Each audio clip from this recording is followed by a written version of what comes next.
Hey everybody, Marcus here. So I made some progress on my quest of working through consciousness and expanding on Gebser's work in relation to the new emerging stage of consciousness, which he calls integral consciousness. Now, within an integral consciousness, we're meant to recover what we've lost from the previous three phases of the past, so mythic, magical, and then ultimately ending up in the ever-present origin. Now, this stuff is very woo-woo sounding on the surface of it, but when you start digging deeper into understanding what both Gebser was referring to and the supplemental reading that you can find from progress in the realm of consciousness from academics of the 20th century, you start to find it's not so woo-woo sounding at all. And in fact, there's a great deal of science that backs up a lot of what Gebser would have been actually speculating more on a more philosophical level as opposed to a scientific level. And recently I've come to discover some awesome stuff. There's a writer, I wrote down his name here, called Itzhak Bentov. Itzhak Bentov, who wrote a work called Stalking the Wild Pendulum and another work called A Brief Tour of Higher Consciousness.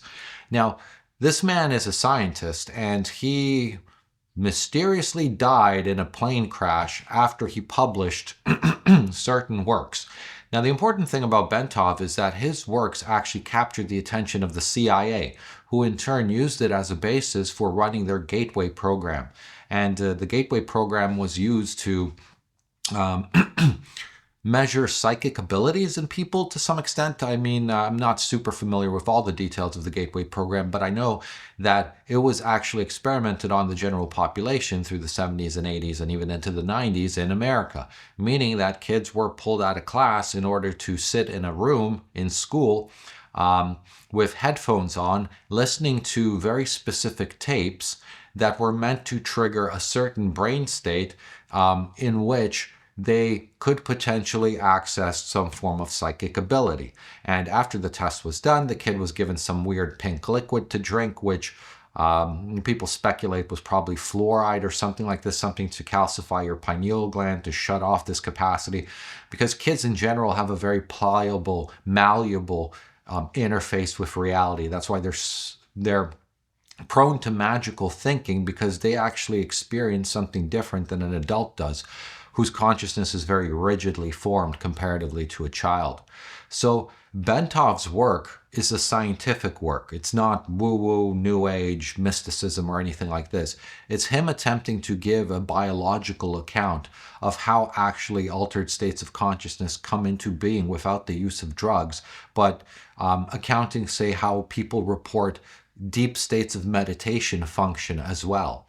And the Gateway program created a sort of set of stimulus, audio stimulus, meant to trigger the same sort of brain states that deep practiced meditation from like all the like Zen masters of the world, the states that they would go into, but in an expedited fashion, in like a assisted fashion that's not chemically assisted. Now there's going to be two links in this video. One link is going to be to the Gateway tapes themselves, meaning the over 2 hours of Robert Monroe's narrated, I guess, experience of it. Now, what that audio, those 2 hours of audio actually contain is 4 separate meditation sections, which are meant to listen in headphones. And a predominant portion of the working magic of those tapes is that they leverage what's referred to as binaural beats.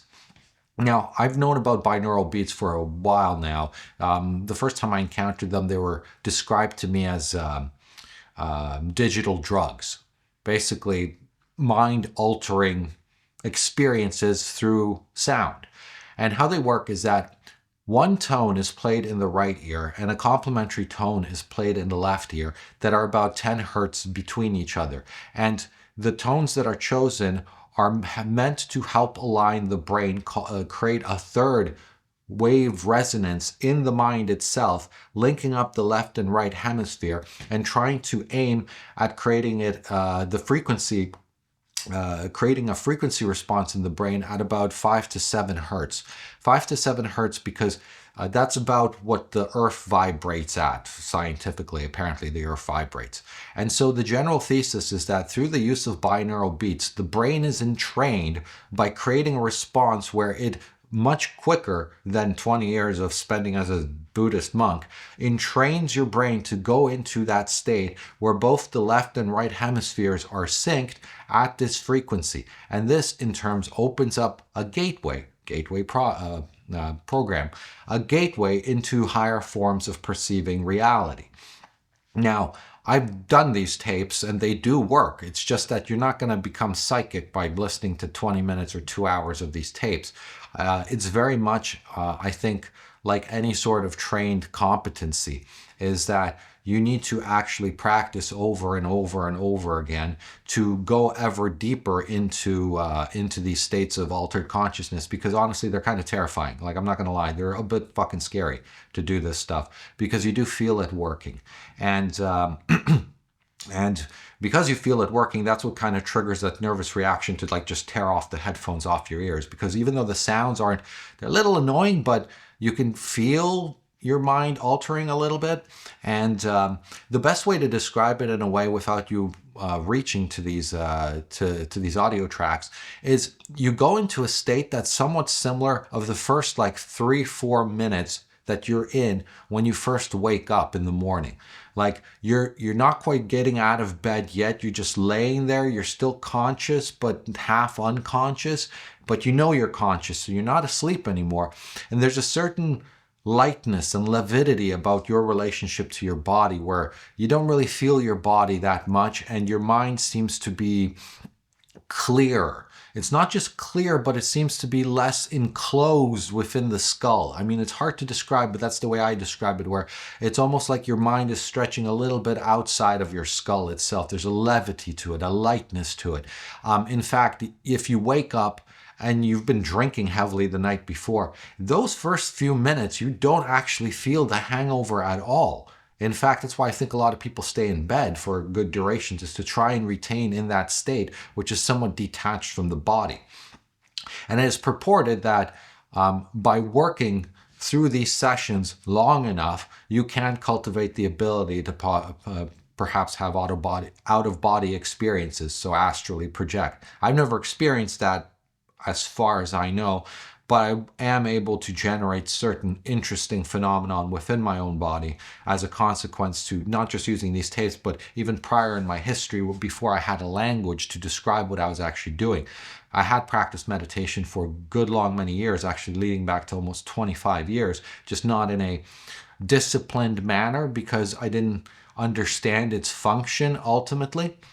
And and other ways of achieving similar states you'll get from the religious community, because if you read the mystics, the Christian mystics, they work towards communion with God. So they're using religious language, and the pathway towards that is actually through prayer. So that might sound silly, and how is praying to God going to get you into these altered states? Well, if you actually look at the details of how the mystics categorize prayer, prayer is not just repeating some sort of mantra and over again. That's like the lowest tier of prayer. Is like the Our Father who art in heaven prayer. It's like, that's like entry level stuff.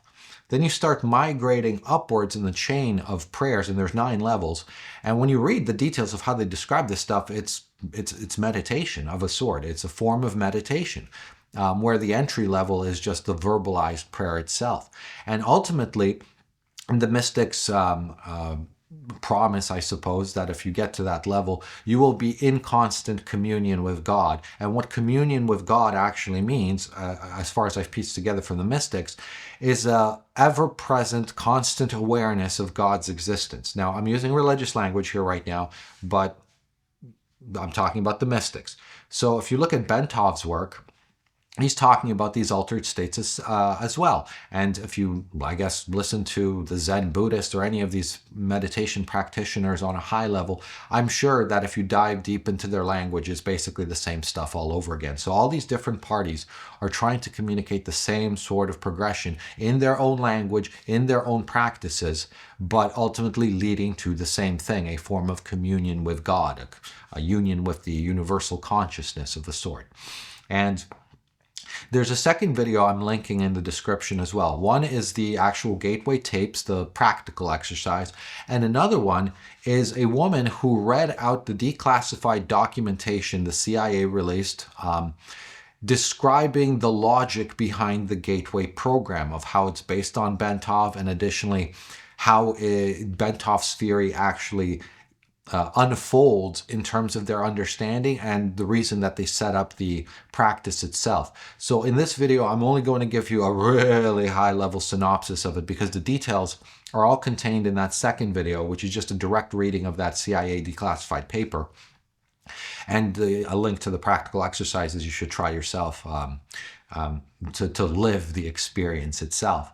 And how Bentov painted it is that ultimately what you're trying to do is break down the wall that the left hemisphere creates into accessing the right hemisphere's creative facet and its holistic relational mode of being. Meaning that the left hemisphere actually creates a wall, a rigidity that it's like a bouncer at a nightclub letting certain stimulus in and pushing some other ones out. So what you want to do is you want to actually circumvent that somehow. And those gateway tapes actually do that. And when you circumvent it, how it's done is that there's an entrainment where the frequencies of the two hemispheres coalesce, and that causes vibration within the skull itself, that the brain actually starts aligning and shaking a little bit, including some other fluids apparently within the brain as well, so that the whole body ultimately has this link with also the frequency of the heart. Like, I mean, I'm not going to be able to fully explain this like in this video, because one, I don't have it memorized to the degree where I could competently pull it out of the top of my head, and I don't need to because you got that video to watch. But generally speaking, you are entraining the entire body, starting with the brain, through the ears, through binaural beats, to resonate in the same frequency range as sleep, meaning go into this theta state of theta waves happening in your brain, which are also aligned with the frequency of the Earth's vibration. And this seemingly makes you basically a sort of antenna where you can exit the known realm of consciousness into expanded forms.